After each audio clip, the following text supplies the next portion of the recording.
Good morning friends. मैं doctor VK Mishra from gastro liver hospital Swaroopnagar Kanpur.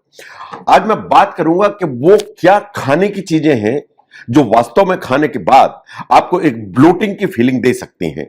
खाना खाने के बाद अगर आपका पेट फूलता है तो आपको अपने फूड आइटम्स को एनालाइज करने की जरूरत है कि ये क्या फूड आइटम्स हैं जो आपका जो पेट फूल रहा है इसके लिए जिम्मेदार हैं। इसको एक बार साइंटिफिकली एनालाइज करके देखिए।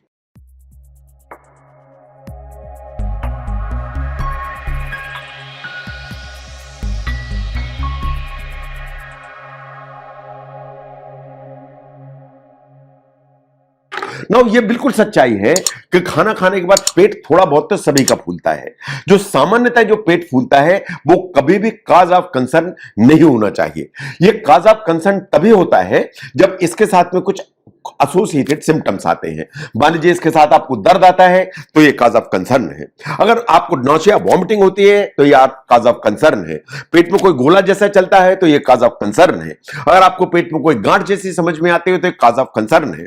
तो अगर सामान्यतः पेट फूलता है तो वो परेशानी का सबब नहीं है, लेकिन अगर उसके साथ कोई एसोसिएटेड सिम्टम्स आ रहे हैं तो इस पर ध्यान दिया जाना चाहिए कि ये जो आपका पेट फूल रहा है ये सामान्य नहीं है, शायद किसी परेशानी के लिए जिम्मेदार है। जो ब्लोटिंग है वो हर पर्सन को डिफर करती है। किसी को ब्लोटिंग कम परेशान करती है, किसी को ज्यादा परेशान करती है, लेकिन जो खाना खाने के बाद एक सामान्यतः ब्लोटिंग होती है वो सभी को होती है। लेकिन अगर ये ज्यादा हो रही है तो कुछ चीजों को, खाने की चीजों को आपको ध्यान देने की जरूरत है। सबसे पहले देखिए फाइबर। जब हम डाइटरी फाइबर की बात करते हैं तो डाइटरी फाइबर दो तरह के होते हैं। एक होते हैं सॉल्युबल फाइबर, दूसरे होते हैं इनसॉल्युबल फाइबर। सॉल्युबल फाइबर वो होते हैं जो पानी में घुलते हैं और इनसॉल्युबल फाइबर वो होते हैं जो पानी में नहीं घुलते हैं। जहां तक फाइबर का सवाल है, ये बहुत न्यूट्रिशियस माने जाते हैं हमारी बॉडी में। ये बात सही है कि ये बहुत सारी हेल्प करते हैं हमारे डाइजेस्टिव सिस्टम को, लेकिन इनकी ये प्रॉब्लम है कि ये कभी कभी काफी ब्लोटिंग क्रिएट कर सकते हैं या पेट को काफी फुला सकते हैं। इसलिए कि जो फाइबर्स होते हैं उनमें कार्बोहाइड्रेट्स होते हैं। ये वो कार्बोहाइड्रेट्स होते हैं जिन्हें हमारी जो इंटेस्टाइन है उसको डाइजेस्ट नहीं कर सकती। जब ये डाइजेस्ट नहीं करती है तो हमारी जो इंटेस्टाइन में जब फाइबर रहते हैं तो ये पानी को खींचते हैं, इन उनका वॉल्यूम बढ़ता है तो इसलिए पेट फूलता है, इन ब्लोटिंग की एक फीलिंग आती है। जो ब्लोटिंग आएगी इसके साथ में गैस भी बनेगी, इसलिए कि जो फाइबर के जो फूड हैं जब इंटेस्टाइन में जाते हैं तो जो बैक्टीरिया है वो इसके ऊपर काम करते हैं, इन गैस प्रोड्यूस कर सकते हैं, जिसके चलते आपको ब्लोटिंग इन गैस दोनों प्रॉब्लम हो सकती हैं। अगर ऐसा है तो दो ही ऑप्शन है। नंबर वन, आप देखिए कि फाइबर में क्या चीजें ऐसी हैं जो आपको ज्यादा परेशान कर रही हैं, उसे आपको एलिमिनेट करने की जरूरत है, या आपको जो फाइबर है डाइट में उसको धीरे धीरे बढ़ाने की जरूरत है। तो रेशेदार जो चीजें हैं या फाइबर है उसको धीरे धीरे बढ़ाइए और एडिक्वेट मात्रा में लिक्विड लीजिए ताकि जो इंटेस्टाइन है उसमें प्रॉब्लम ना होने पाए। नंबर दो पर आते हैं शॉर्ट चेन कार्बोहाइड्रेट्स या एससीसी करके इनको कहा जाता है। जब हम शॉर्ट चेन कार्बोहाइड्रेट्स की बात करते हैं तो एक्चुअली हम फॉडमैप डाइट की बात करते हैं। जो फॉडमैप डाइट है मैं एक्सप्लेन करूंगा, लेकिन आप इसे एक बार गूगल पर भी देखिए। फॉडमैप का जो फुल फॉर्म है is fermentable oligosaccharides, disaccharides, monosaccharides and पॉलियोल्स। ये उस तरह के शॉर्ट चेन कार्बोहाइड्रेट्स होते हैं। वास्तव में अगर बहुत लोग ऐसे होते हैं जिनकी जो इंटेस्टाइन है वो इन सब चीज के लिए सेंसिटिव होती है, उन्हें कुछ जीआई इश्यूज होते हैं, वो इन आइटम्स को ठीक से डाइजेस्ट नहीं कर सकते। अगर इनको डाइजेस्ट नहीं कर पाएंगे तो ये चीजें जब इंटेस्टाइन में जाएंगी तो ये फर्मेंट होंगी, इन ब्लोटिंग क्रिएट करेंगी। जब इंटेस्टाइन में पहुंचेंगी तो ये वास्तव में पानी खींचती हैं और इंटेस्टाइन में रैपिडली आगे बढ़ती है और फर्मेंट होती है बाय गट बैक्टीरिया। जो गट बैक्टीरिया है वो इन शॉर्ट चेन कार्बोहाइड्रेट्स को फर्मेंट करके गैस प्रोड्यूस करते हैं। इन गैस प्रोड्यूस करेंगे तो पेट फूलेगा और ये पुअरली एब्जॉर्ब होते हैं, तो इसलिए पेट फूलने की जो प्रॉब्लम है वो काफी ज्यादा होगी। तो अगर ऐसा होगा तो आपको गैस पास भी बहुत होगी, आपको डकारें भी बहुत आएंगी, इन पेट गुब्बारा जैसा फूलेगा जरूर और उसके साथ पेट में गड़गड़ गुड़ गुड़ गुड़ इस तरह की आवाजें आएंगी। तो नंबर दो पर आते हैं ये कार्बोहाइड्रेट जिसे कहते हैं शॉर्ट चेन कार्बोहाइड्रेट्स। नंबर तीन पर आता है फैट। फैट किसी भी स्वरूप में जाए, आप मक्खन खाएं, आप घी खाएं, आप समोसे खाएं, उसमें तेल चला जाए, आप आलू बंडे पकोड़े खाएं, उसमें तेल चला जाए, जो भी ऐसे आइटम्स हैं जिनमें फैट की मात्रा ज्यादा होती है वो बहुत स्लोली डाइजेस्ट होते हैं, ये आप जानते हैं। अगर ऐसा है तो आप जब बहुत ऑयली फूड खाएंगे तो आप मार्क करेंगे कि बहुत सारा खाना ऊपर ही की तरफ रखा हुआ है काफी देर तक।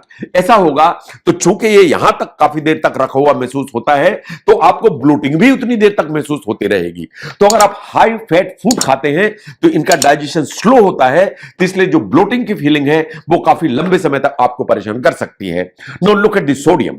जब आप नमक ज्यादा खाते हैं, आपको आदत है नमक ज्यादा खाने की, आपने सामने सब्जी रखी तो उसके ऊपर नमक छिड़का, आपने दाल है तो उसके ऊपर नमक छिड़का, आपने सलाद है उसके ऊपर नमक छिड़का। जब आपको ज्यादा नमक खाने की आदत होती है तो वास्तव में सोडियम आपके बॉडी में ज्यादा पहुंचता है। अगर सोडियम आपकी बॉडी में ज्यादा पहुंचेगा तो आपकी बॉडी पानी को रिटेन करेगी, पानी को रिटेन करेगी तो ब्लोटिंग एक बहुत इंपॉर्टेंट साइड इफेक्ट है। तो अगर आपको ज्यादा नमक खाने की आदत है तो पेट फूलेगा। इस सच्चाई को ध्यान से देखिए। नो बहुत सारे फूड आइटम्स हैं जो गैस बना के ब्लोटिंग लेके आते हैं, जैसे क्रूसिफेरस वेजिटेबल्स हैं, जैसे आप पत्ता गोभी खाते हैं, जैसे आप फूल गोभी खाते हैं, आप ब्रोकली खाते हैं, ये सब क्रूसिफेरस वेजिटेबल्स हैं जो गैस बनाने की ताकत रखते हैं। जो आप बीन्स खाते हैं, चाहे वो राजमा हो, लोबिया हो, ब्लैक बीन्स हो, ये वास्तव में गैस बनाने की ताकत रखते हैं। ऐसे ही मटर इसी तरह के जो गैस बनाने की ताकत रखता है, तो पेट फूलेगा। जितने भी ब्रेन है, चाहे वो व्हीट ब्रेन हो, इन सब में फॉड में जो फूड्स होते हैं उनसे गैस बनती है, इन पेट फूलने की संभावना होती है। जो डेयरी प्रोडक्ट्स हैं, पर्टिकुलरली मिल्क, योगर्ट एंड चीज, इनमें लैक्टोज होती है, उनसे भी इस तरह की प्रॉब्लम होने की संभावना है। तो ये जो खाने के आइटम्स हैं इनको ध्यान से देखिए कि कहीं ये खाने के आइटम्स तो आपके खाने में नहीं जा रहे हैं जिसके चलते आपको पेट फूल रहा है एंड आप उससे परेशान हैं। Now look at your habits. ऐसा तो नहीं है कि आप बहुत कोल्ड ड्रिंक्स पीते हैं। ये जो कार्बोनेटेड जितने बेवरेजेस हैं इनमें कार्बन डाइऑक्साइड गैस होती है जो आपके पेट में बनती है एंड पेट फूलेगा। जो आप कैंडी चूसते रहते हैं, च्युइंगम लेते रहते हैं, इनसे आप एयर स्वेलो करते हैं एंड अल्टीमेटली पेट आपका फूलेगा। जैसे मैंने अभी कहा कि वो सब फूड आइटम जिनमें फैट ज्यादा होते हैं, फ्राइड फूड होते हैं, उनसे हमेशा पेट फूलता है। जितनी शुगर अल्कोहल्स हैं जो आप आर्टिफिशियल स्वीटनर के नाम से जानते हैं, जैसे सॉर्बिटॉल है, ज़ाइलिटॉल है, मेनिटॉल, इनमें सब में जो है ना शुगर अल्कोहल्स होती हैं, ये सब भी पेट फुलाने की ताकत रखती हैं। नमक के बारे में मैंने बात की जो आपको प्रॉब्लम क्रिएट कर सकता है।